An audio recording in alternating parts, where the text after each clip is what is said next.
Okay, today is the first in Yismach history. This is the first time I'll be saying the shir to just the Zoom for recording purposes. I don't think anyone's coming today. We are in the middle of winter break, and unfortunately, doesn't look like anyone's going to show today. Okay, today's daf is daf Yud Aleph. We're finishing the parak.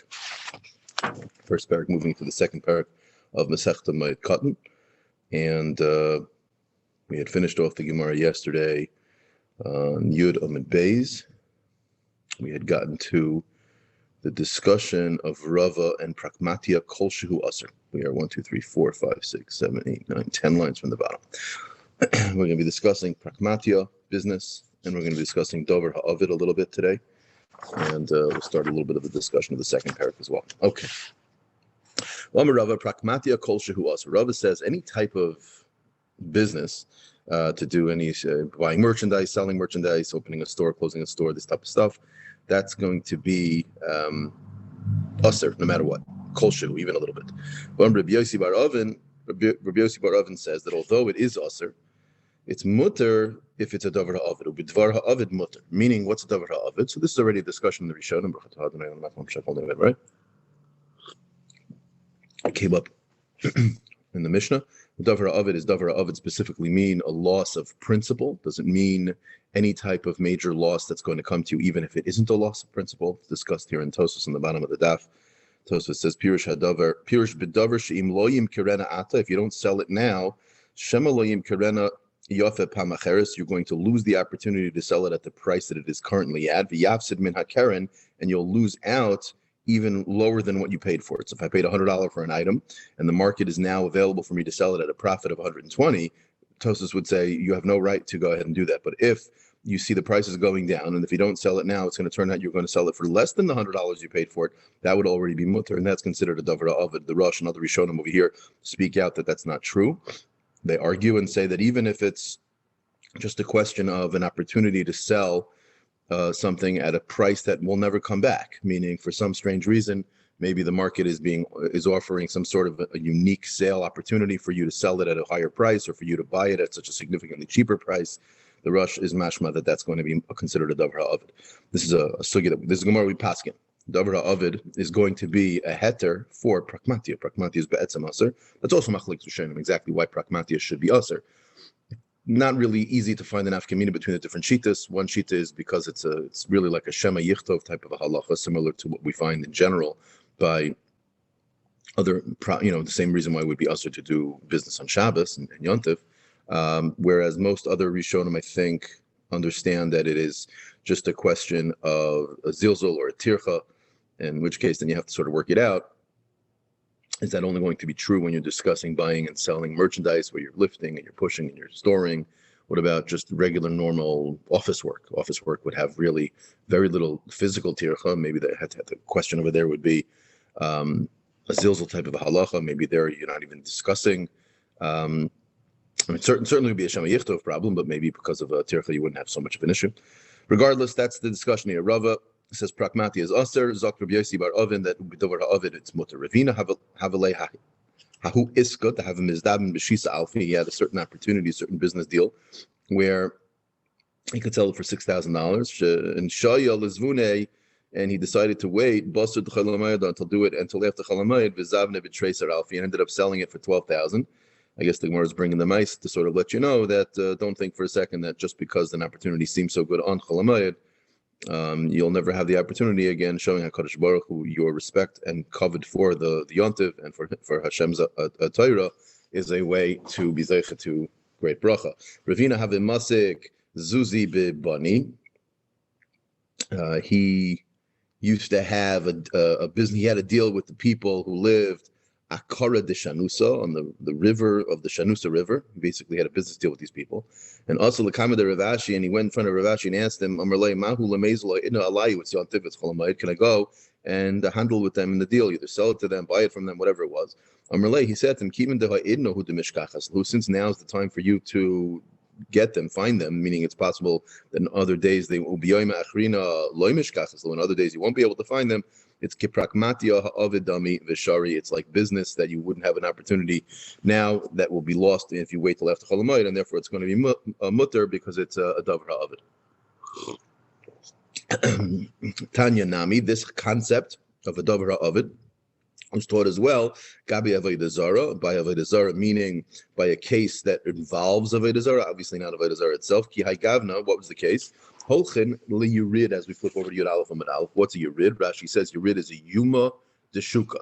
So basically, the way to understand this is a Yurid Shal Akum, the Gemara is referring to, is a special one-time like a fair or flea market that is set up specifically as a celebration of the holiday for the Avodah Zarah, right? So let's say you have a bunch of people who are, a church fair or something like that. Mm-hmm. And so now it'll come out that you're going there. And maybe there's a question here of, should you really be participating in a fair that is being done in honor of their Avodah Zarah? Now, it's not that you're spending money there and the money goes to the Avodah Zarah or there it goes to the church. It's just a regular normal fair. The people who are setting up shop there, they're running a business. It's just that since it's being set up as like a Christmas event or something like that, is one allowed to go to such a thing? So Zak de Braisa, like this, that it says here that it's mutter to go to a Yurid Shalakum. You're allowed to go to a Christmas sale. Velokchem behema avodim shvaches batim sodas krom. You can go ahead and buy any of these things that you need. And the assumption is that not only that, the kosev umala be'erkos shalahan, you can even write a receipt, write a shtar, and the umala be'erkos shalahan, you can have that shtar be used in their batei din. Mipnei kimatzel miyadim, because since it's considered a specifically unique opportunity to pick up these items at such a significant sale, as long as you're not doing it and you're sure that a portion of the money is not going to the actual Avodah Zarah, rather it's just simply a question of you have an opportunity to pick up something at a really good price. This svara of Davra Avidul matir it over there as well. Continues the Gemara. Rav Shara L'chia Bar Ashi L'migdol Uari Bechula D'Mayada. Rav was matir for Chia Bar Ashi to put together these fish nets or these fish traps on Chol Hamoed. My time. What's the reason why? And the Gemara says is Maisa Hedyatus. Here we're moving into a little bit of a different discussion, which is when we're discussing Malacha on Yantiv. Sorry, not on Yantiv, on Chol Hamoed. So we explained before that if it's a tircha, it's aser. If it's a davara avid, it's mutter. If you don't have the heter of davara avid, right, and you're doing a malacha that's a regular malacha, oftentimes if it's a tircha, if it's a Maisa Hedyat, it could be matir. So here we're talking about since it's such, and what does it mean? It's a Maisa Hedyat. A Maisa Hedyat means that since it's not, it's a layperson doing the activity. It's almost like a Maisa Hedyat is like a shinui, right? Meaning normally there's a normal way of doing something, and if you're doing it and you're not an uman, you're not a professional, the act is going to end up, if you can't, for instance, embroider properly, so then if you try to sew and you don't know how to do it, like we learned yesterday in the Gemara, that's already going to be mutter. Now, Isli, the Gemara says, what's Isli? Isli are like certain types of bird nests. So Isli is going to be a problem. My taima, maisa umin, because that's a maisa umin, meaning making an Isli is considered a professional act, and making a fish trap for some reason that's going to be mutter because that's already, I don't know the mitzias exactly, but the understanding over here is the difference between whether it's a maisa umin or a maisa hedyat. Rav Yehuda shara la'ami tenura lemigdal tenuri. So Ami Tenura was the oven maker. Rav Yehuda was matir for him to make ovens. Lemigdal tenuri. Rav bar Asvi. And he was matir also for the Rav Bar Asvi Lemigdal Mahulta. He was the person who made these sieves or these kalim for I'm not sure what they were used for, but he was matir them to do it. For the Gemara, is it really true that you were allowing someone to make an oven? Eini v'hatani Rabbi Shmuel v'shavan she'ein goydlin tanu lechatchila.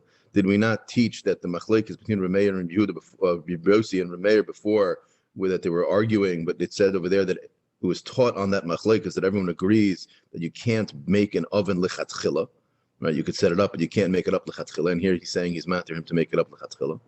This is like kasha, can be a moisachama and can be a moisachshamim. One is talking about where it's moisachama, and one's talking about where it's moisachshamim. When it's moisachama, hey, it's now I have a chavrusa. Okay. When it's be a moisachama, then it's going to be it dries quickly. It's going to be mutter. You just sit with no one paying attention. It's me, you, and the YouTube channel. And when it's b'yemosek shamim and it's not going to dry so quickly, then it's going to be usher.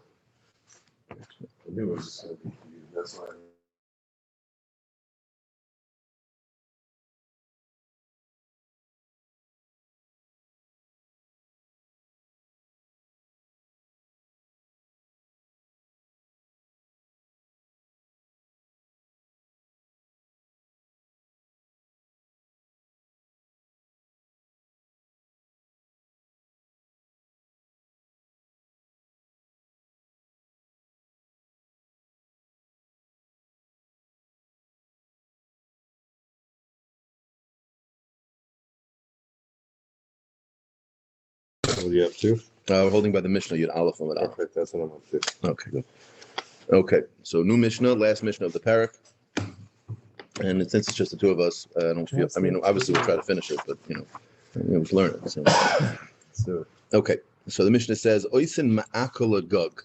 So gug's a roof, and ma'aka is, so the Shaila in the Rishonim we heard if ma'aka means like the halachic ma'aka. We're talking about a scenario where you use the roof, and this is a question of the mitzvah to put a ma'aka up on top of your roof for protection. Or if it's just referring to it's just borrowing the term ma'aka, but ein chanami, if it's referring to the mitzvah's ma'aka, then there's nothing to talk about. You go to the mitzvah. Right? Where's the makor for that? Makor for ma'aka? Yeah. So pasuk in the Torah says you got to put a roof on your. So does the Mishnah say over what the Pesukim is saying? No. So not at all. Meaning, it just uses the word ma'aka. Right. Meaning we showed him try to bring a raya from the fact that it says oisin ma'aka lagag ulim marpeses. Marpeses. There's no such thing as halach for marpeses. Right? What's a marpeses? A marpeses is a porch. There's no halach that you have to have a mak on a porch. And again, it could be that what we're defining as a gag at a porch are different than what the Gemara means. We think of our porches and our roofs as very different, and they use their roofs for storage. They use their roofs for marpes. It also might not necessarily mean a porch that like comes off the side of your house and you look out onto a thing. It could be a marpes. It might just be a patio or something, right? It's hard to really say. But the point is the Mishnah is teaching a halacha that it's mutter to do a makkah on a gag and a marpeses because it's a ma'aseh hedyet. Of a loy ma'aseh umen, but you wouldn't be allowed to do it as a ma'aseh umen. The Gemara is going to explain it means you can do a temporary makkah, but you can't do a permanent one. So you can use stones. You can and this is all on Moed. So it's on Moed, right? Yeah. So now the point is the Rishonim are discussing over here by makkah is if it's talking about a mitzvah, that's a pretty big chiddush in the Mishnah, which is that you need to say that if it's a mitzvah, you can't do a permanent one. Like you might think that, what do you mean? If it's l'tzorech mitzvah, it should be completely mutter. Like, for instance, am I allowed to build a sukkah on Chol Hamoed? Biur Halacha says, yeah, you're allowed to. Why? Because it's a mitzvah. Even though you're doing malach and it's tircha and all this other stuff, it's mutter. Why is it mutter? It's Chol Hamoed, it's a malacha. So the answer is, it's tzarech mitzvah. Tzarech mitzvah, it's mutter. And the Biur Halacha speaks out of it there. I'm just saying in Hilchos Sukkah, he says, it should be no different than writing a mezuzah or writing a tefillin, which you're allowed to do on Chol Hamoed, the tzarech mitzvah. So even though there's no oven, we're saying the tzarech mitzvah. Not oven. We're talking about tirchi and Sarah, but there's no loss. You could do it. Oh no, oven, davar oven. I thought you said oven. No oven. Yeah, exactly. The chiddush here is even if there's no loss. Do we know that? Yeah. It's understood that the din of the Mishnah here. Even if there's if there's a davar oven, then everything, even without being a davar mitzvah, it's going to be mutter. It's specifically here. There's no davar oven, and it's a tzarech. So the Ritva says it's not talking about a mitzvah here, because if it's talking about a mitzvah, the Mishnah makes no sense. Of course, it should be mutter. Even a ma'aseh umen should be mutter. The Biur Halacha actually, although the Ritva says that, Biur Halacha, this is a question all the Gedolei Achronim deal with, is the Mishnah Berurah seems to bring this halacha of makkah as a mitzvah. I mean, he understands the Mishnah is still saying that even if it's makkah shal mitzvah, it's only going to be mutter if it's a ma'aseh hedyet and not a ma'aseh umen. But by sukkah, he says it's mutter lagamri without making that distinction. And he says it's no different than writing tefillin and sefer mezuzah, which we'll see is what mutter. About the other way? Let's say it's not a mitzvah. What's the heter? You don't have a loss here. I understand that it might be. It's a tirchi Sarah. You don't. So here there's okay. So you're saying okay. So let's go like the other sheet. The other sheet is a whole. So what's the real heter to do this? Why can you do it even temporary? Oh, so there it'll just be a tzarech moed, which is a much lighter heter. Tzarech moed is one of the heterim that's discussed. If you need it for the yontiv. Now, why would you need this for the yontiv? So the reason is because it's a safety issue, meaning you want to be able to utilize that space, and so if you don't have a place there, so then now you're not going to be able to use it. Use a place. Meaning until now. So it's a tzarech hamoed. I mean, a tzarech hamoed. Until now we said tzarech hamoed, but it's still two qualifications. So tzarech hamoed, and it can't be a ma'aseh umen. It can't be a ma'aseh umen, but it has to be davar oven. No. If it's a davar oven, it's mutter lagamri. If it's a tircha, which is the reason. I mean, let's start from the beginning. If it's a tircha and a davar oven, it's mutter. Well, so let's start a step before that. There's a discussion in the Rishonim, the Isser Malacha of Chol Hamoed. What is it? Is it just whatever Malachas Asar on Shabbos and Yantif, and now we walk into Chol Hamoed, that we start from that point, it's Asar, and now we have to start adding stuff onto that to make it mutter? Or is Malacha mutter on Chol Hamoed, and what's Asar on Chol Hamoed is Tircha? That's a Rishonim halacha, meaning it could very well be certain Rishonim hold that if the Malacha itself just has no Tircha to it, if it's like, for instance, it's like a mabakach, it's like a nothing thing, like the discussion in the Gemara earlier in the Mishnahs, we're talking about like if you move the water and all you needed to do is just like kick it with your foot or something, where there's absolutely no tircha, some Rishonim speak out over there that's mutter because there's no tircha. Right, I mean, you don't need to come on to davar of, you don't need to come on to all this other stuff. Like, to begin with, it's not a malacha of Chol Hamoed. Whereas other Rishonim say, no, the malachas of Chol Hamoed are like the malachas of Shabbos and Yantiv, and even without tircha, it's usher. It's only going to be mutter for the 4 or 5 different reasons why we say it's mutter. And even davar of it, which we normally say is mutter, if it's a tircha yasera, if it's like a real tircha, then even davar of it's not going to be mutter. That's the conventional way, and I think that's how we generally assume. I don't think we hold of the. I shouldn't say we don't hold of it. I don't think we paskin halacha l'maisa that the malacha of Chol Hamoed is just simply no tircha. Yeah, although I do think we utilize it in certain scenarios. So, like for instance, when we're talking about business, which will come up today on today's daf, where what you're doing, maybe for you, business might be, especially if you're actually working with a client or something where physically it's exerting. Although could be for you, it's not a tircha. Maybe for them it's a tircha. That's a different discussion. But but if let's say like your business is accounting or something, where you're just sitting in front of a computer and looking over spreadsheets or something like that. Maybe it's a mental tircha, but the actual physical tircha that we were concerned for, you have to sort of know exactly what. How do you gauge tircha? Yeah, exactly. Is tircha something that you sweat for? I mean, it's clear from the Gemara that tircha is a sweat thing. Everything we saw until now is like a physical tircha. But if the understanding of tircha is, I think you can get into a lamdasha question. What's the problem with tircha? And the Rishon speak this out a little bit. Is tircha a problem that it's just physically occupying your time in a way where you're not able to focus on the yontiv, right? And they say it takes away from the simchas yontiv. Say it takes away from the simchas yontiv, which could make sense if it's only a physical tircha. I can imagine that if.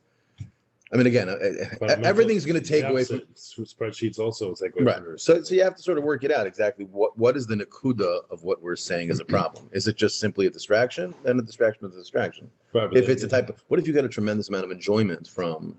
Whereas we never make this argument on Shabbos. We'll never make the argument on Shabbos, but I like my phone, or we don't make that argument. But on Chol Hamoed, since the entire understanding of the din is either midarabanan to begin with, or it's midaraisa, but the rabbis were given certain authority to define what's asur and what's mutter. So you now you introduce this new idea of well, if the whole purpose of the chachamim in setting these malachas as asur and these malachas as mutter is in order to enhance the simchas yantiv, now you start to really have to ask the question of well, what are we defining simchas yantiv as? And poskim discuss also, for instance, they discussed this on Tisha B'Av about learning Torah, right? Everyone all of a sudden finds the 2 times a year when you're not allowed to learn Torah, the Christmas night and Tisha B'Av, they're all of a sudden they found the mitzvah they're makbid on.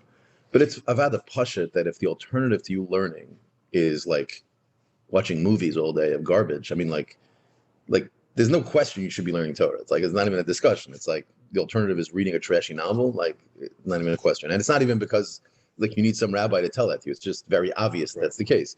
It's not like Yom Kippur where there's a mitzvah to not be eating. So however you get through the day, get through the day. Tisha B'Av, I mean, we don't say. You see from yesterday regarding Yantiv that just combing hair, they say that it's just because it looks better. Yeah, and that's enough. You appreciate it looking better. Right, and that's enough. It's not, that's just an enjoyment, mental, it's not even physical. So when you start getting to the question of malacha on Chol Hamoed, again, not passing shilas, but it's clear that the gauge that we use to define what's going to be asur and mutter is all about what's going to enhance or detract from your simchas yantiv. So that now you get into very interesting shilas. For instance, if you're going to have agmas nefesh over yantiv because you know that if you don't go to your office and just make sure things are okay, you're not being marviach, you're not going to lose money, but you'll lose your mind. You'll be sitting in your house, sitting on shpilkas, I can't not be in my office. Everyone else is working, the world is working. I'm not sarachian. Yeah, no, I'm not positing the shaila. All I'm pointing out is you would never have the argument on Shabbos or Yontiv. Right. We would say to that person, "What are you, nuts?" Right. Here you're saying. But here there's a conversation about everyone all of a sudden becomes big lamdanim about coming up with reasons why in Chol Hamoed they should go to work because we would tell that lumdus to take a hike on Shabbos. What you see last night, the lumdus is there. If I don't go to the guy is home now, and he owes me money. Oh yeah. If I don't go to his house now, I'm never gonna catch him. And if I'm never gonna catch him, they're gonna get the money the whole year. Right. So but you need the cheshbon. It can't just be I'm having. I think that's a makor. I was thinking because we were saying, where does it come from? That's where it comes from. Yeah. You start. There's a Yerushalmi that. This Gemara is very similar to the Yerushalmi that talks about a case where if you have a certain flea market that's coming through town, similar to what we the top of our Gemara today. But when a flea market's coming through town, and they're going to be gone by the time Yativ is over. So see, it's a real thing. Yeah, it's They of course. get it. You could even go into a base of Horizar, which I'm sure, like they said. Well, they didn't say you can go into the base of it. You can go to the marketplace of it. Which you know is not. So I think of it like a church sale. Yeshivish. I think of it like a church sale, not for the church, but like it's a church sale is still high class. How about you go to Mexico City party where the market's in Manhattan? That's where they're selling stuff. It's not the most yeshivish environment. Oh yeah, okay. But we understand that you have to get a deal. A deal's a deal. Right. You could go to Costco, basically. That's what that means. You can shop in Costco. This is probably what it really means. Yeah, I read it as, and especially that Rashi says Yuma de Shuka, meaning apparently it was a day of the Shuk, meaning for these the original Akum was Yuma de Shuka meant like I think it was a Yontif. There was like a day where like I look at it like Lahavdil, like the YU book sale. It's like covered a certain hush of a thing. Like you can get Svardim for 40% off. Nice. Where and Valentine's Day. Yeah, seriously, like a Valentine. So I mean, to me, the Yurichel Akum fits like a Christmas sale almost to a T. If the Christmas sales would not be just bogus excuses, marketing excuses to get you to show up, but rather imagine truly one time a year you can really only get 30% off the brand new tractor you're going to need for your farm, and so Tractor Supply is offering it at 30% off only Christmas time. Why would that be awesome? Why would I thought that was awesome? Well, if the Havamina would be if the guy sees the Jew coming in and you're giving him business, and he's giving him business around his holiday time, he's going to then go thank his God because that's always the question when it comes. That's the discussion of the Masechta Vodazar in the beginning of the Gemara. But anyway, so the Mishnah says over here what we're talking about is a makkah. Makkah is, let's assume it's a tircha, and let's assume it's not a mitzvah. If it's a mitzvah, it becomes a little bit more complicated. All the Rishonos figure it out. But we'll assume like the Ritzvah that it's not a mitzvah, and what we're saying is that it's a tircha, and therefore, since it's a tircha and it's not a davar of it should be aser. But as long as it's not a ma'isa umen, you're not doing it permanent. And most Rishonos speak out. What is the difference between a ma'isa hedyot and a ma'isa umen? Really, it really comes down to a shinoi. That's really what we're effectively saying. And what's the reason behind it? I thought I was. It's a little bit of a Maris Ayin thing. It's a little bit of a Maris Ayin thing, and it's a little bit of a your own right. Meaning, if you're just a hedyot, you know you're not doing a perfect job. You just do a decent job. Mm-hmm. But when you're a perfectionist and you're a professional, you have a standard, and to work at that standard is much harder. Yes. So I think that's what the problem being an uman is like. Right. So, but it would come out that if what you're saying, the Isser only applies to professionals then. No, Maisa Uman. It tells you, by the way, it says what's a Maisa Uman. Yeah. This is it. So if you're trying to do it like that. So I think there's two discussions because I agree with you. I think there's two discussions. I think discussion number one is what is the law for a regular person? Is he allowed to do a Maisa Uman? Which is what we're discussing now. Meaning I'm not a bricklayer, but I'm not allowed to put the wall up for my makkah like in a professional manner. How about the tefirah?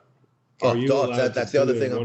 So that's where I was going. It's clear from the Gemara that there's two discussions with Maisa Uman and Maisa Hedyot. One is the Maisa. There's something called a Maisa Uman and a Maisa Hedyot.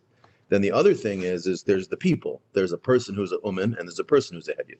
So what it said before was that for a person like you or me, we can do the Maisa Uman. Why?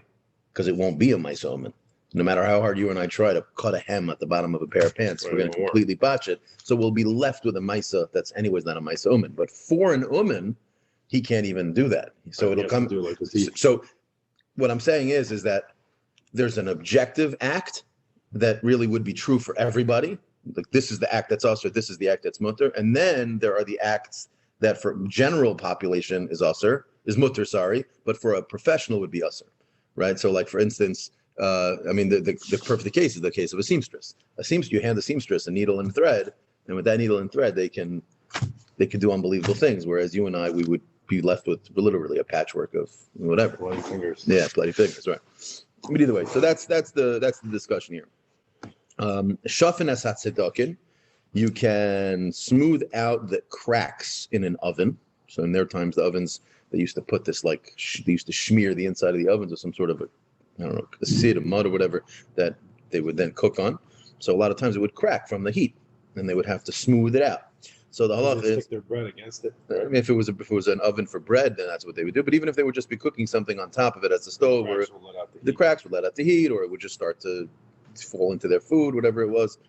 So v'shafin as again, here is also, this is like an ochel nefesh already type of halacha, or maybe not an ochel nefesh. This would be machshira ochel nefesh, where you're like one step removed from the actual preparation of the food. Do it, right? It just makes it a little easier and better. Yeah, or I mean, machshira ochel nefesh is a discussion really about.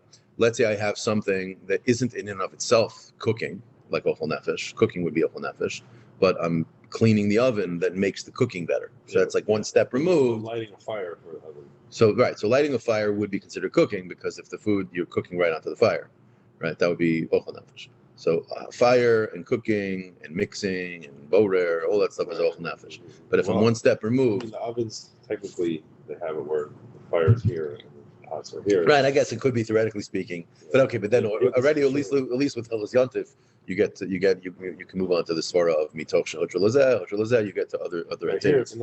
Here it's literally like it'll probably enhance the cook if you have a nice good clean surface. So it says over here shafin esasidakin, you can smooth out the cracks. Uma'agilin osan b'ma'agila. Just don't kill somebody by accident. Magila was basically like a piece of wood that they would use like a rolling pin almost. Magila drops it. Remember that? Oh no. So it's like a tar. It's like a roller. It's like a spreader, like one of those metal things. Right. Okay. So this is basically a tool. So umagilin osan b'ma'agila, however, biyado b'regel, you can use your hands. Avaloi b'machlatzayim, you can't use like a tool that is specifically used for that purpose. This basically sounds like what it's saying is you can use the read it. No, so the Gemara is going to discuss exactly what it is, and there's the Rishonim discuss over here. Is ma'agila a tool, or is ma'agila just the action you're trying to do? You could press it with your hand and your feet. That's use the magila. Right. So that would be magila is really throwing you off. Yeah. So the Gemara is going to bring up the lashon over here is being a little bit difficult. But you can't use the very special tool that's designed for that. Hatzir, I think that's a hinge. The hatzinor, which is like this, either a doorknob or like a socket. The hakora, I think that's the door frame. The hamino, the lock, the hamaftech, the key. These are all different parts of your door, basically. The thing that's going to keep you from having people be able to walk into your house. So they're basically locksmith halacha. Yeah. Locksmith halacha, Moed Kattan yud aleph and aleph. Yeah. Nothing changed for thousands of years. Yeah, pretty much. A door is a door, right? Shenishbaru. So any one of these things broke, and now you're in a matzav of this would be a davara of it. This is a clear davara of it because if you don't fix it, could be. You're right, exactly. But certainly at a minimum, you can lose your possessions. Right. Mitaknan b'moed, you're allowed to fix them on and it's mashma over here, even if it's a tircha, all the way from the lock to putting up the door to fixing the hinge, anything that has to do with the door. Anything you're going to secure your premises. Right. And this is very similar to the law we saw earlier, where we said you're allowed to mend a fence, or even maybe perhaps put up a fence if it's going to be for your chutzner. We saw earlier, but it said in the Gemara said only if it's a ma'isa hedyet, not if it's a ma'isa uman. You can't make a cement wall, but you can put up stones or you can put up chutzah v'dafna. But that's because over there the davar of it was not that great. It was just like your yard. Okay, you have stuff. Your garden for sure you can only do it, but if it was your chutzner, you'd be allowed to do it even with cement. And here we're saying the house. I mean, kol shekei the house is going to be. Are we saying house? I mean, it's talking about a lock and key. I'm assuming it's for the house, but yeah, you're right. Could be not. Also, do you think any of these could be aesthetic? Seer, Tzinor, or no, I don't think so. They're going through, because if not, really, you could tell me one of them. I mean, think about it. They're listing 1, 2, 3, 4, 5, 6, 5 different things here. Yeah, but maybe I would say the opposite. I would say it's listing these 5. These 5 are remote. They're all of the other stuff. If I could fix the beam, or I could put a hole, I could fix the lock. Of course, I could fix the locks even more. I'm not saying that. I don't think it's strong. I mean, I hear what you're saying. I'm just I would say to assume that it means that it. Let's say your door is locked, but it looks crooked. You're gonna tell me it's usher? So when you say aesthetic, so let's clarify. When you say aesthetically, you mean like the door safe. Just? It's safe. I think one can extrapolate from here that if it affects the integrity of the door in any level, then 100%. I'm saying safety is much, but just like coming your. So let's say like you put the door in, it's completely. if I take the whole thing apart and redo it, I could make it straight again. Yeah, I think that would be mutter. But why? It's not about safety. It's just aesthetics. So yeah, I mean, I think think if I would ask a posik that Shiloh, they would say the reason why it looks poorly is because you didn't put it in properly, and that probably takes its integrity away. You're saying theoretically speaking, if the integrity is 100% good, yeah, then I don't know. Because what's the gather of this horse combing? Is it very easy to comb a horse? I don't know. So therefore, it's not. It's worth that could be. It could be over combing. there. So that's the discussion. Did he just walk away because he doesn't know the code? No, that door doesn't work. I feel so bad. He already walked. He's walking around. Okay, let's hop around. We'll finish that. I think it's a fair. No. I think it's a fair ha'ara. I just don't know if you. I don't know if you could squeeze into the words. Horse thing we said that it's there for a reason. There for reference. I mean, the Gemara randomly slips it in there for a reason to tell you that there is such a concept of an aesthetic heter without such a tirchi sarah. Right. But what that gather is not easy. Right. The interesting thing though is that without getting too much into like horse management, I don't know how much of a non-tircha act it is to groom a horse. Well, I mean, yeah, if you're just talking about just brushing the side of its hair, that's about. But to really groom a horse, you ever watch it? No. It just goes. Yeah. The young kids like to take it and it just goes. Right. So then I guess it's really maybe that's the chiddush over there is that it's not necessarily. Right. Anyway, I'm not sure. As long as you're not, you have a broken door and you're holding off on fixing it, and all of a sudden, oh, you know what I want to do today? Okay. The chol kivoshin, any types of very nogea. Oh, of course, yeah. All of a sudden, you have the whole time. All the way. 5 days. Right. The chol kivoshin shu yochol le'echol mehen b'moyed. Now here is talking about pickling. So you're not allowed to pickle something on chol moed if it's not going to be ready to eat until after chol moed. So as long as good morning. As long as the pickling, I didn't realize that the door was locked. And it is. I think it's a setting. Okay. Yeah, but let's hope we get a minion today.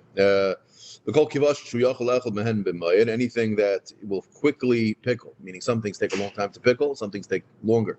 If it's something that will be ready on Chalamayit, you pickle it on Monday, and Wednesday it's going to be good, then you're allowed to do it, obviously. But if it's going to be done after, then it's also. What if Wednesday's going to be good, but Friday's going to be much better? As long as you can eat it. As long as you can eat it. But you don't have to eat it on Moed? You don't have to eat it. Why? You have to intend to eat it, but. No, what if it's edible?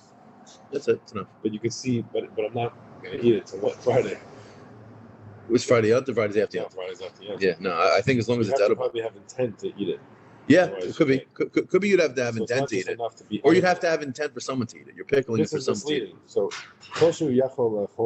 sounds like you just have to be theoretically able to eat from it on Moed, but you don't have to really eat it on Moed. Yeah. You could see why you would have to. Otherwise, I'm doing tircha on Moed. I think I'm assuming if you have proactive intent to have it after Moed, right? If that's your intent. Oh, I would love to have it after. That would be a problem. I mean, you can do it specifically for that purpose. It could be the mission. But if you're just not pickling, intend to eat it after Moed, since you could eat it on Moed, and you might come to need to eat it. Yeah, so that I don't know. Again, I'm not sure. Sometimes I have to go with like what the words are that are actually there versus, So you can see the raid. Okay, fine. Yeah. Hechidami might say it. Dr. Gemara. The Mishnah says. Yeah. What does it mean when we say in the Mishnah that a Maisa Hadid Smutter, a Maisa Umen's Aser, Rav Yosef, or Mebahutz V'Daf? That's exactly the same Gemara like we saw earlier by the fence, by the Chutzer. Behutz V'Dafna, it's talking about reeds and wood pieces. B'Masnisa Tanat Sor B'Tzrar. The Eina Tach B'Tet, meaning you can use bricks, you can use stones, but you cannot cement them together. You basically don't use cement.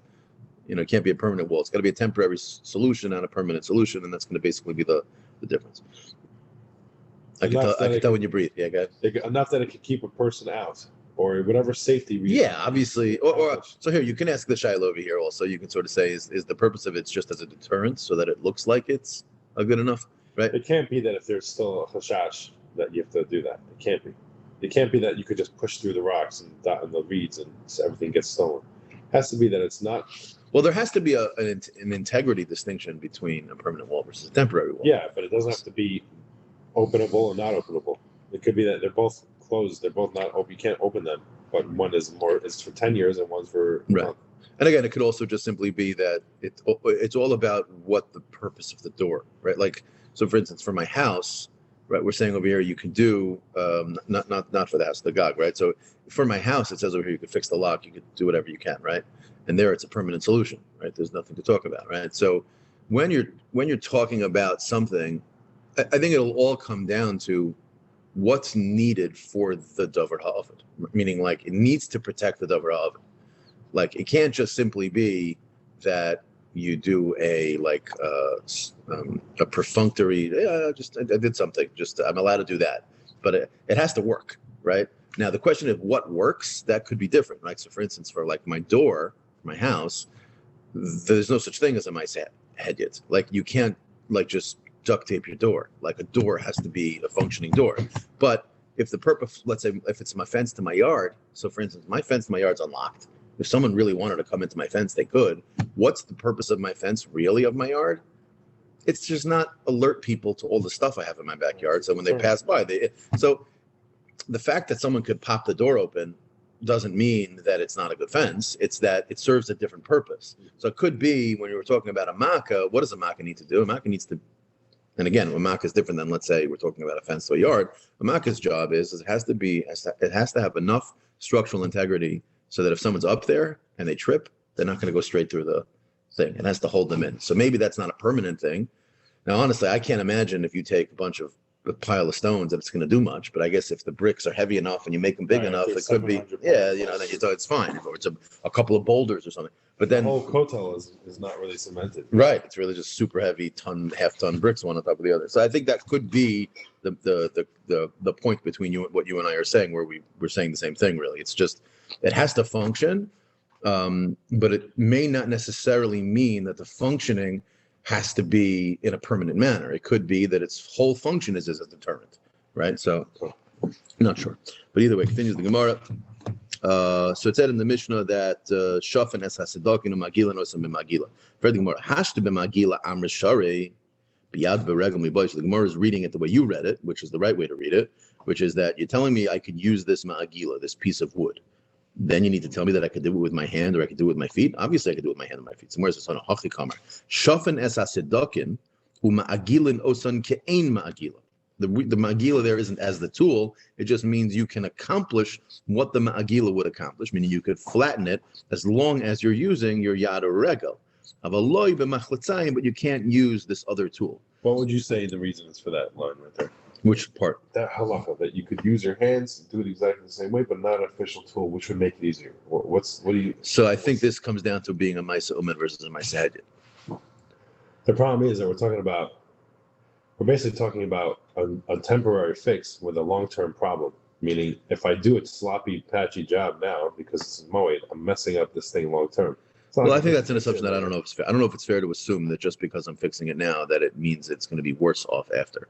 Oh, what do you mean? The whole distinction between Hedjit and Uman is it's. No, but I'm saying maybe I misheard you. Cement. We're talking about pottery. We're not talking about something that you could stitch up better but later. We're talking about something that this is it. I'm patching it up. I'm putting the seed against the pot. It's the oven. It stays. It's going to turn hard, and that's the way it stays. I can't patch it back up after you. Okay, so it's funny. I wasn't thinking that that's what's going on here. My understanding was that the inside of this oven with a tool can be sort of smoothed out. Like there are cracks. You could just smooth the inside out. Talking about some kind of like you shave it. Like you. What is this? It's in an oven. You know that it gets hard in there. Yeah, for sure. But the inside can crack. So like you could rub your hands on the inside. Could you rub down a pot? Sure. Terrace, I don't have too many of them, but a cleat terrace. No, I'm not talking about China. I'm talking about like pottery. Everything was in pottery back then.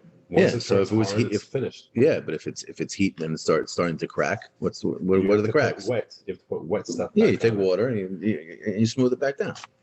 You're saying I just don't know the physical materials. You can't take cheres. Otherwise, every time it would rain, these people's houses would melt.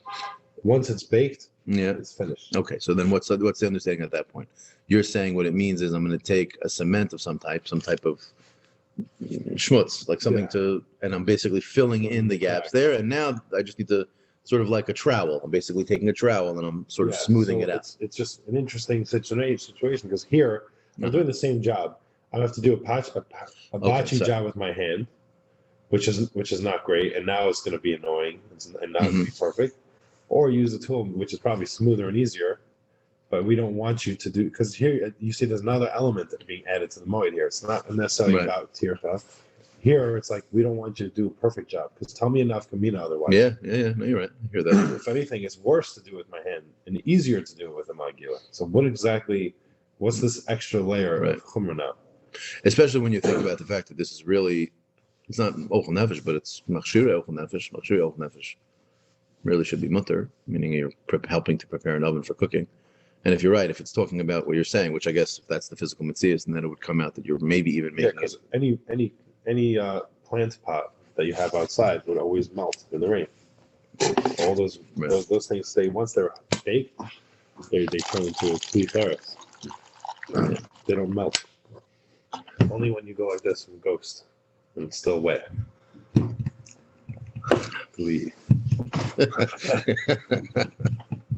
Maybe Yemen. Yeah, maybe Yemen. Yeah. Okay, so do you understand? You hear what I'm saying? Yeah, like, I hear you. I hear the. It doesn't really fit into our categories of what's mutter and moed and what's usher and moed. Right, meaning why would it be usher? It's not tircha. Also because of Maisa Uman. Why is that Maisa Uman? We thought of Maisa Uman would be because of working to perfect it. And here in this case, it's worse to use your hands than it is to use right. tool. I mean, it is a malacha. There's a malacha of smoothing, meaning smoothing. So this back to the first thing you said. Is it about all malachas or usher and moed? Oh, so that's yeah. So but you said we usually paskin like. No, the other way. We generally pass on that it's all malacha, and then we have to find reasons to make it us or not if it's no tircha, right? Meaning so, but there are Rishonim that say the other way. No, there are Rishonim. No, but back to the horse. The horse is malacha for sure. Why is it mutter? Combing hair is. Oh yeah, and I'm saying we generally pass on that like that. We generally assume that all malacha is usher until you have a reason to say it's mutter.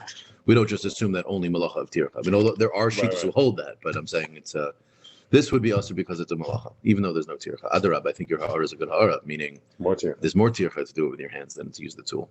I mean, imagine doing drywall without a trowel. It's like basically or cement work. It's like it's going to end up looking horrible. And it's the opposite of looking pretty. It's looking less pretty. Yeah. So here's a halacha where although here, I don't know how much the aesthetics matter. It's inside the oven, but yeah, I hear your point. Okay, so weiter. Yeah, hatzir v'hatzina v'aker v'amino v'amaftech shnizber metakim b'mayne. Uremino, meaning again, what are we saying? We're saying in the Mishnah that it's a davar ovid. You're allowed to go ahead and do this lechatchila on cholamayit. I have a brayso. The brayso says it's talking about in the times of Yochanan Kohen Gadol, which was early, and it says over there like this: Ad Yamav, until his days, hoya patish, the hammer, makeb Yerushalayim. The sound of the hammer would be loud in Yerushalayim. Ad Yamav in Mikan ve'elachlot. The Gemara wants to bring a raya from the brayso that you see that the sound of the hammer was allowed until that point, but till that point and on, it was not, which is mashma. It's talking about cholamayit, and it's saying over there that the sound of the hammer was stopped after his time, which is mashma that he answered using a hammer, meaning, and obviously to build these doors or to put these locks together would require a certain level of avodah, and the assumption is that work is our Mishnah says it's mutter. So our Mishnah says the what kind of work is he doing? He would bang what? So that's going to be the discussion of one of the answers. But the pashtus is it's assuming let's say carpentry, let's say it's whatever it is, metalwork. Right, until his days, ad yamav patish makab Yerushalayim, which is mashma ad yamav in mikan ve'elachloi, which is mashma that type of work on cholamayit is aser. What's the context over there? Not so clear. Not so clear. But the point is that you see that there's malacha. So here the Rishonim also discuss what exactly is being discussed here in our Gemara. Do we mean to? Are we discuss? What's the stira? The stira is our Mishnah's mashma. Samach cholamoid. Yeah, over there samach cholamoid. He would do this on cholamoid. Yeah. Okay. Yeah. So that's how. Yeah. So that's how. Ad yamav, right? Yeah. So why is it only until that time, and then Yochanan Kohen Gadol is mashma that he answered it from that point and on? So how could our Mishnah say Mishnah, which would be after his times? Like so then how come over here in our Mishnah it's going to be mutter? Which one is it?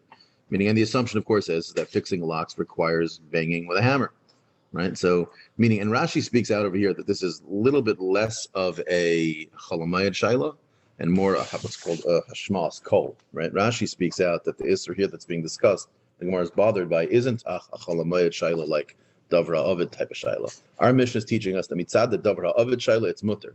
But maybe it's possible that it would still be usher because of this gzeira of Yochanan Kohen Gadol. What's the gzeira for? It's making too much noise. Making too much noise on Chalamay and it detracts from the Simchas Yantav, let's say whatever it is, it's too much. He decided this after he was done. Well, it could be it wasn't him. It's possible it was people in his area. Ad Yamav, you're saying this just means in general. Yeah, Not that he was gosher. Not that he was. No, he was the one who made the gzera, but not that he was the one who was begging. He said he answered it. It seemed he answered it in Yerushalayim from that point on. What point? Ad Yamav. What is that? Until what point? In his time, he made a gzera. Until his days, there were. Until his last day. Until his life, whenever he made the gzera, until that day, Ad Yamav, until his days, it was mutter to do this in Yerushalayim. But once he made the decree, until he got into rulership. Yeah, let's say until he became the Kohen Gadol, let's say whatever. So until he became the Moed Asar, whatever. Once he became the person that people went to Paskin like, he said that it's going to be Asar from that point on. So the Mishnah, which is Mashma, which the assumption in our Mishnah is that our Mishnah happened even after that Takana. So how come it's mutter in the Mishnah and Kohen Gadol seem to Asar? You're talking about banging the hinges that must have been metal. Let's say, and the lock, which is metal, whatever the specific is, which. So it's not just right. They had to make it from scratch. They're not just going to Home Depot and buying a hinge. Exactly right. They're taking the iron ore out of the ground, whatever that means. These halachas are here. It's much bigger than we thought. Yeah. So taking the ore out of the ground. However you get go get some ore. However you get some steel, All right, not bad. We got 5. So Gemara says no kasha. Why? Like kasha. 1 second. Like kasha. Kan b'denafchi, kan b'denagri. One's talking about the smiths. Yeah. Yeah. But the nafchi kan but the nagri. One's talking about the nafchi are like blacksmiths. They're the ones who are working metal. Yeah. And the other ones are but the nagri. They're the non-blacksmiths. They're the carpenters. Yeah. So carpenters, when they bang, they make some noise, but they don't bang a lot. They're hitting wood. Whereas when you're hitting metal, okay, what's the answer really? We're talking about the metal making versus the wood making. The problem is that our Mishnah is talking about both. So I don't really understand this answer so much. Our Mishnah is mutter. Why? Because it's talking about carpentry. Well, I understood that the Mishnah is allowing you just push-up job. The Mishnah is allowing you to do everything up till the metal banging part. Okay, so then that could be an answer. Meaning, and when we say that the locks are going to be right, the metal had to be. So when we say the legs, put it together. Right, you could okay, you can affix them. You can't bang. Right, that's a good explanation. Carpentry you can do. So that's the first answer. We're going to see a couple of answers. Maskif or Chizda, your Chiz is bothered. Yoimru kalaraba aser kalazuta shari. He's basically asking, what do you mean? It's a low plug. You're basically saying they both make noise. You're just saying that the metal noise is loud and the carpentry noise is less loud, but loud. I mean, it's not like you're saying it's not like you're hitting it with cotton. Right. Not hitting. What's the carpentry work? Carpentry work is, you're banging nails into a thing. Nails, because that's metal on metal. That's blacksmith. Has to be wood. I thought about that. Metal on metal is exactly what blacksmith is. It has to be wood. Right. They didn't have power tools. Nowadays, carpentry power tools would actually be more louder. So there must be. Maybe they're you're still banging. They're axing wood. Yeah. They're axing wood. That's what they're doing. Oh, no. So we'll see in a little bit. Axing is considered silent. Oh, I know. Axing is different than sawing. Okay, man. Yes. Yeah, but there's another answer. Okay, let's see. So the more is bothered, it's a low plug, meaning once something makes noise, it's making noise. What's the, you all of a sudden decide. Some Rishonim speak out over here, or some Mefarshim speak out that the Gemara doesn't mean to say that there's really that much of a difference. It's that once you're saying that it's because of problem of coal, so you're going to say, yeah, mine's not so loud. Meaning it's a psychological svara. It's almost like once you're giving this very undefined sheer, who's to say what's loud and what's not loud? Go ahead. You need it's like a syllable. What do they call it? You have to have one of those machines. Yeah. Decibel meter or something. Yeah. Right. So you have it's like when you have your neighbor, like your neighbor's like running his. I have a neighbor who's not from us. Yeah, and so Saturday night sometimes his son. It's a punk kid. He likes to have his friends over. They play loud music in the backyard. Okay, 8 o'clock, 9 o'clock, no big deal. 10 o'clock, 11 o'clock, the music's still going. It's like, is he doing something wrong, not something wrong? I don't know. I don't know what the level of volume is. I'm pretty sure if I was running my power tools at 11 o'clock at night, I'd get a knock on the door. But the point is that once it becomes that relative, it's very relative. It's hard to say. So either way, so Rav Chizda doesn't like that answer as to the chiluk between the Mishnah and the Brayso. Rav Chizda like kasha. Habe magli, habe chitzini. One's talking about a saw. A magli is a saw, and habe chitzini an axe. An axe is very loud. Chopping a tree, you're banging it down. So what's the teretz here? So the teretz is that one makes noise and one doesn't make noise. Meaning like not silent, but it's not. So all saw work is mutter? Yeah, saw work's okay. And all axe work is okay. It makes noise, but it doesn't make so bothersome noise. The only thing you could do to putting these doors together is saw work. No banging. Yeah. Right. It was kind of like the terrorists before. Yeah. Just The difference is he's saying that the answer before was saying noise levels, and he's saying no. I mean, he really is also saying an answer He's of really noise saying, levels. yeah, but that's what it is. Saw level. It's Right. music saw. He's just saying like it doesn't go out of the shop, basically. Rapapa Amar Kan Koidim Zeri Kan Lach. He says no, very pasha. There was Xera, and the Mishnah by us is before, and the Brisa later is going after. Very nice answer. So what? That means usher now. Yeah.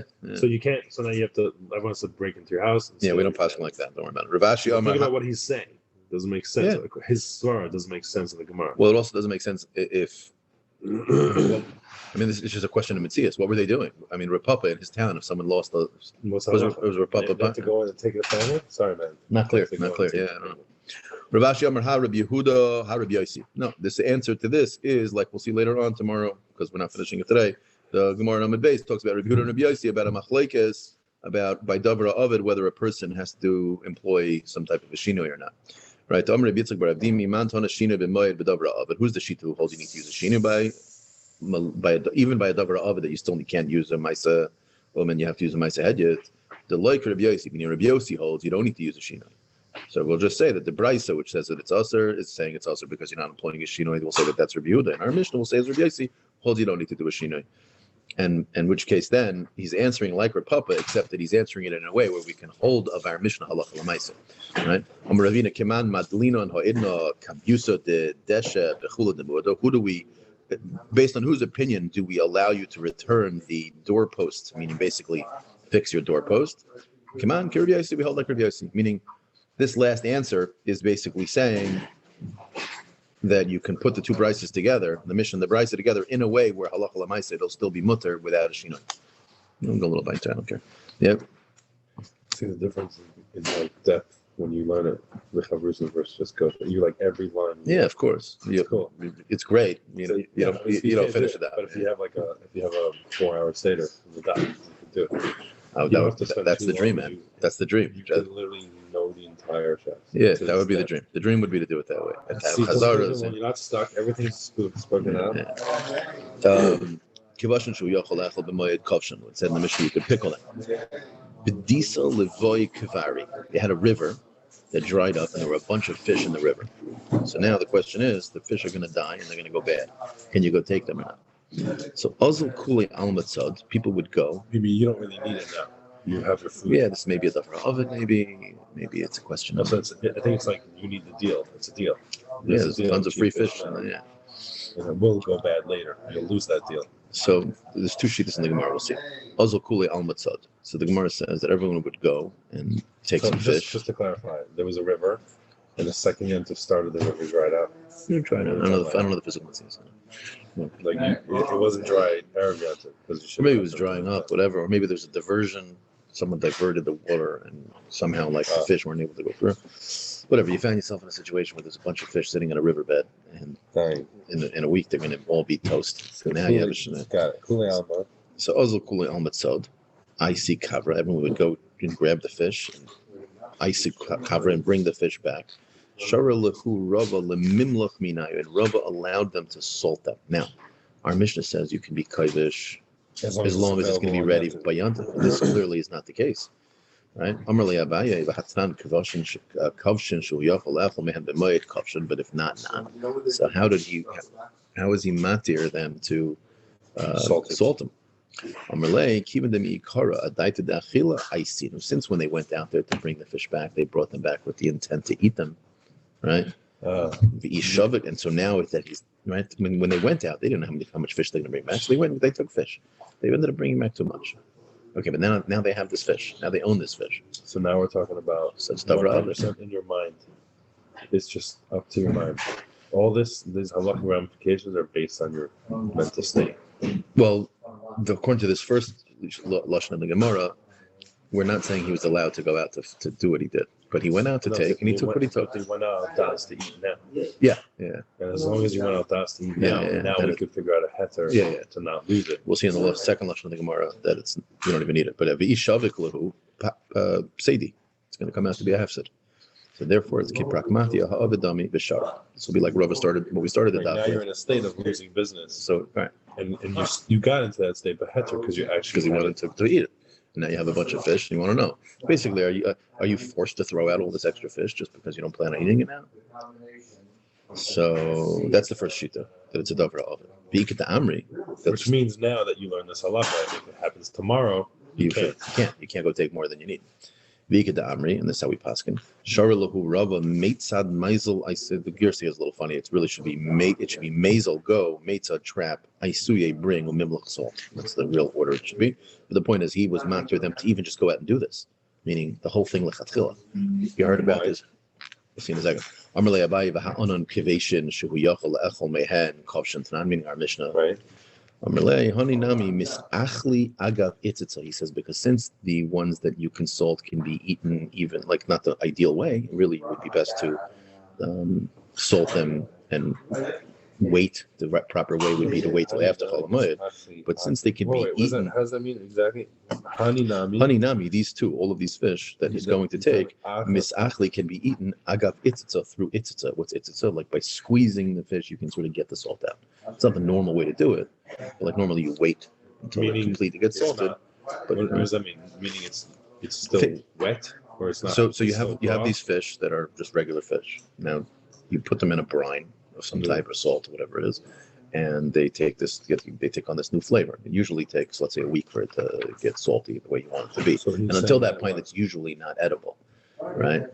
He's saying that no, the fish can be eaten through itzitza. Itzitza is like a technique of like squeezing the fish to get the moisture out to make it edible. I'm not exactly sure of the physical mitzvahs, but the point is there's a way to make the fish edible now. It's not the normal way to do it, but you can do it. Right. So it's like a dochak way to eat the salty fish. And therefore, it is edible. And it's edible. It's not ideal, but it's edible. And therefore, he was not to them to even the chadchila go out. You know, what he's basically saying is you can go out and hoard the fish as long as you can come up with some way that you could. This is the way the Mefarshim is speaking out. If I pick up a fish and I say, can I salt this fish?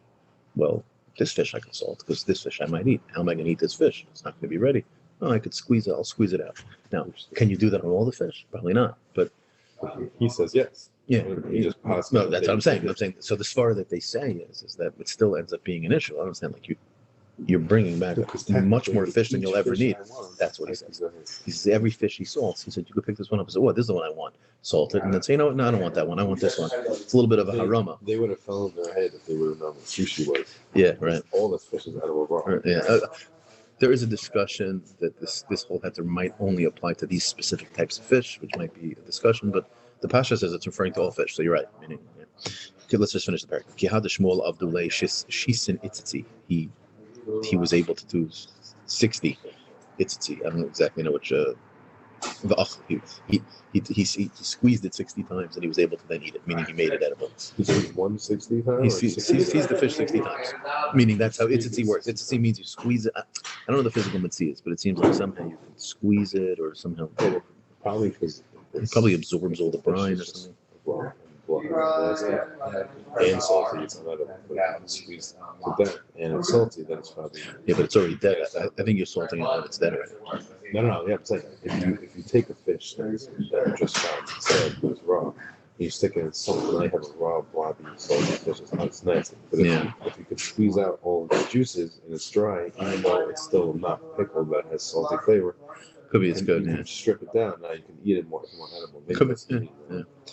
But either way, that's what he did. He did it 60 times. Rav ikul lebe Reish Galusa Avdi leShisin Hitztiva. He did the same thing. Rav ikul lebe Rav Shapir Aisu leKamai Hu Kavra. He brought him in front of him this type of fish that was tilta bishula, a third cooked, tilta milcha, a third salted, the tilta tavia, and the third roasted. I don't know if it means the fish was a third, or a third of the fish was this, a third of the fish was this, and a third of the fish was probably that. The first one. Yeah, but either way, he did, and obviously he must have used this aitzita to make it okay. I'm a Rav, or it could just be he was just telling a story of that they ate fish. Yeah, but that's like what we're saying. Yeah, this cooked fish was cooked with that. Yeah. This is what we're talking about. Well, you see from the next story. Fish. Oh, I remember that one. You're going to see from the next line of the Gemara that we're not talking about the squeezing it anymore. Anyways, Amar Rav, Amar Li Adatzai. Adatzai was a fisherman, and he knew everything there was to know about fish. Kavra Samuch LeMisriche Mali. The best tasting fish are the fish that are just about to go bad. Tosos over here says, Bizman Hazeh. Tofsim sakana lemechal samach l'sir. We hold it's a sakana, mamish, to eat fish that it's getting close to that time. Yeah. And it says, in fact, nowadays, B'Shem and Ishtanu, maybe the teva has changed. Kamo ha-refuas, just like the refuas and shas, famous testament. We don't want to fish that smell like fish. Yeah, exactly. Amarav Amarli Adatzai told me something else. What did he tell me? Kavra Tavia Be'achua. You take fish and you roast it Be'achua in its brother. What's its brother? It's salt. Salt comes from the water, just like fish comes from the water. It's its brother. So that's what you roast it in. You roast it in its salt. Asuke Be'achua, and you dip it in its father. What's its father? The water. You dip it in the water. Michli, you eat it. Bibre with its child. What's the child of the fish? The brine that comes out of it after you squeeze it. You eat it with its brine. This is really messed up. Very weird Gemara, yeah. And ishti, and you drink alei avua. You also drink with it its father, meaning the water that it came from. Very strange Gemara. What about its mom? Why don't we put a mom in there? Yeah, I don't know. It's very, like, what? I don't know what its mom would be. As sadistic as possible. Strange. Yeah, I don't know. One Marav Amrli Adatzai, the third thing. Kavra tachli v'chalva. Kavra is these types of fish. Tachli is like a watercress. I looked it up. It's basically like a tolda of cabbage. It's like something you would. Oh yeah, It's like a wheatgrass type of. It's like watercress, especially those crunchy. Not the white things. It's green things. So maybe it's like a different type of cress. So it basically looks like it's an herb. It's a spicy, peppery herb. The chalava and milk, lit on gufa. After you eat them, you should exercise. Meaning those things make you very heavy. You should go and exercise. But low lit on puria, don't go to sleep right away. It's a little bit of a sakana. A little bit carf for after go exercise after eating. But specifically these three foods. V'amarav Amrli Adatzaida, Kavri Tachli B'chalba, the same foods. Maya v'lo shechra, better to drink water than beer.